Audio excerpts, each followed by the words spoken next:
આમ આદમી પાર્ટીના ડેડિયાપાડાના ધારાસભ્ય ચૈતરભાઈ વસાવાએ આજે રાજપીપળા સર્કિટ હાઉસ ખાતે મહત્વના મુદ્દે પત્રકાર પરિષદ બોલાવી હતી, જેમાં રાજ્યના મુખ્યમંત્રી ભૂપેન્દ્રભાઈ પટેલ અને રાજ્યપાલ આચાર્ય દેવવ્રતને ગંભીર મુદ્દા પર પત્ર મારફતે પોતાની ગંભીર વાતો જણાવી કલેક્ટરો અને તલાટીઓ સહિત અધિકારીઓ પર આદિવાસીઓની જમીનો પચાવી પાડવામાં આવી હોવાના આક્ષેપ કર્યા હતા।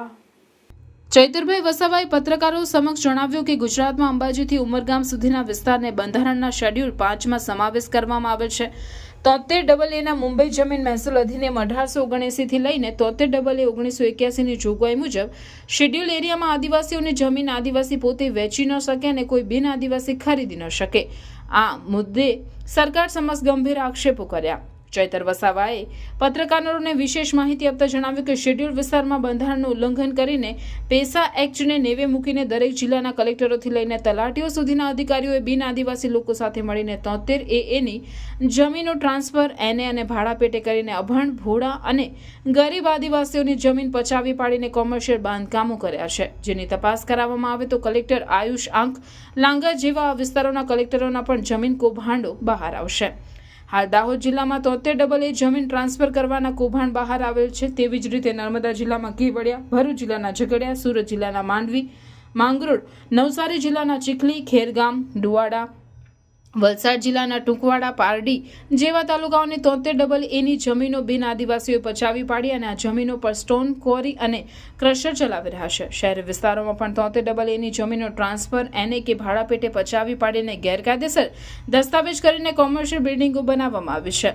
આમ શેડ્યુલ વિસ્તારોમાં બંધારણનું ઉલ્લંઘન કરીને 73AA જમીનોમાં કરેલા ટ્રાન્સફર એને અને ભાડા કરારની સરકાર દ્વારા ગંભીર તરફથી તપાસ કરવામાં આવે અને જમીનો મૂળ માલિકોને સુપરત કરવામાં આવે તેવી અમારી માંગણી છે।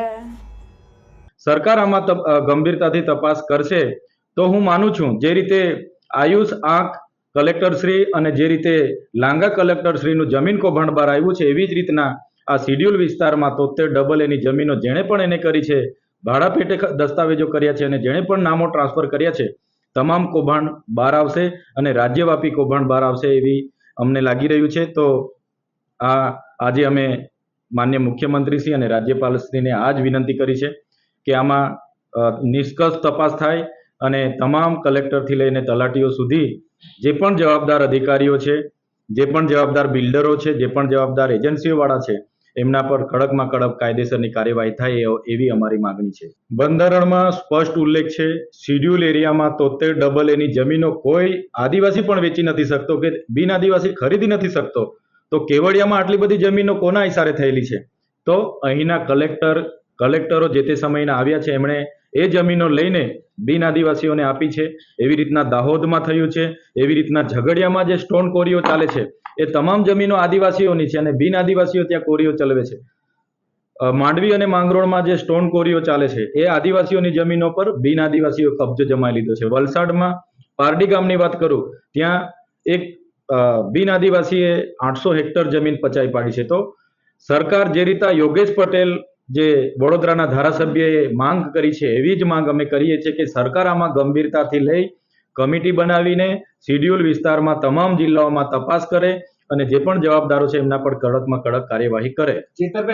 જે જમીનો આદિવાસી જે લોકો ખેડે છે અથવા જે લોકો પોઝિશનમાં છે એમને નામે કરવી જોઈએ, પરંતુ દુઃખની વાત એ છે કે 1948નો જે ટેનન્સીનો કાયદો છે એનો આજ દિન સુધી અમલ કરવામાં આવેલ નથી। એમાં ઉમરગામ તાલુકા લગભગ 90% આદિવાસીઓ હજુ પણ એ લોકોના નામે જમીન થઈ નથી, એટલે ત્યાં જે બિન આદિવાસીઓ છે એનો ગેરલાભ ઉઠાવીને આ જમીન પચાવી પાડે છે। ટુકવાડામાં મેં મુલાકાત લીધી હતી, વાપી પારડી તાલુકો છે, ત્યાં 400 હેક્ટર જમીન આદિવાસીની જમીન બિન આદિવાસીઓએ પચાવી પાડી છે અને 300 જેટલા કોમર્શિયલ બિલ્ડિંગો બનાવી દીધા છે। એટલે એમાં જે 73AA પણ એનો જે ભંગ થયો છે।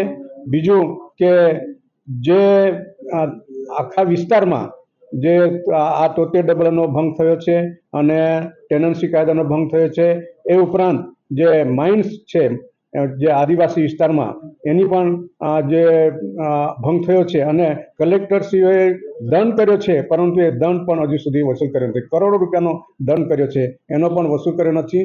અમે ગુજરાત આદિવાસી હિત રક્ષક સમિતિ દ્વારા પણ માન્ય મુખ્યમંત્રીશ્રીને આવેદનપત્ર આપ્યું છે કે આ લોકો પાસે જે દંડ વસૂલ કરવાનું તમે કોઈ જોગવાઈ કરી નથી, જેથી આ લોકો હજુ પણ આરામથી ગેરકાયદેસર રેતી ખનન કરે છે, કોરીઓ ચલાવે છે. એટલે એના માટે આગળની કાર્યવાહી કરવા ધારાસભ્યશ્રીએ બીડું જે લીધું છે એ સારામાં સારું છે અને અમે પણ એમાં સહભાગી થઈશું.